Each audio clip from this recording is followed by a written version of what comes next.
So if you were in Israel 2,000 years ago, a little greater than 2,000 years ago, and you were going to give your life to Jesus, then one of the things that they did, they said, well, if this is true, then we want to know if you're willing to die to your flesh to be able to do so.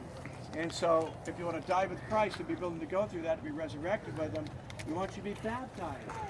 So we always concentrate on the word baptismal and what it means and the theology behind it, but here it is in a nutshell. It means that you're ready to lay down your life. Because 2,000 years ago, to be baptized, you would lay down your life to do so. You would literally come out of the water. If a Roman centurion saw you coming out of the water and a Christian baptizing you, that meant that you were being baptized and you were a Christian and you would die for it. So nowadays, we get together and we make it kind of a religious thing, and that's not what we want here. This is a very serious thing. In order to be baptized, you first have to be a born-again believer. That means the Lord owns my life. I've repented from my sin, and the Lord owns my life now. And please print so we can spell your name on the certificate and your date of birth so we can understand it. Yes, date of birth too. So I'm very particular about who we baptize. You need to understand what salvation is, and you need to understand that from this day forward, you're going to go through life, and your life is a daily sacrifice to God. Paul said, I die daily, and your life is a living sacrifice. And so if I'm a Roman centurion, right up here, right now, and I saw you right down in that water, you, your wife, your children, whatever, okay? And I pointed a gun at you in that water, then you have to ask yourself, is it worth other people knowing that I am saved?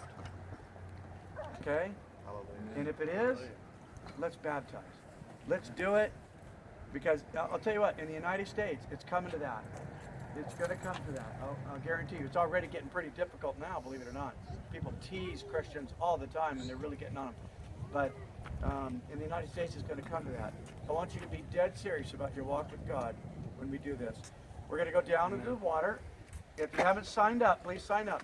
We're going to go down into the water. We're going to try to let the ladies go first. What did you mean by we? Okay. John and Stephen are going to go in the water. Okay. I'm staying out. I did go in last time, and it took me about a week and a half to come out of it.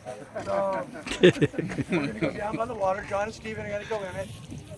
When it's your turn, you're going to go in the water, and you're going to give a quick testimony about what brought you to this point. Okay, and how God saved your life. I want to hear it. The people around you want to hear it, and then they're going to baptize you. Okay? Are there any questions about this at all? Raise your hand if you have a question. I'd love to answer it. So anybody that thinks that baptizing is just a religious thing to do? How many know the importance? Raise your hand if you know the importance of it. Okay.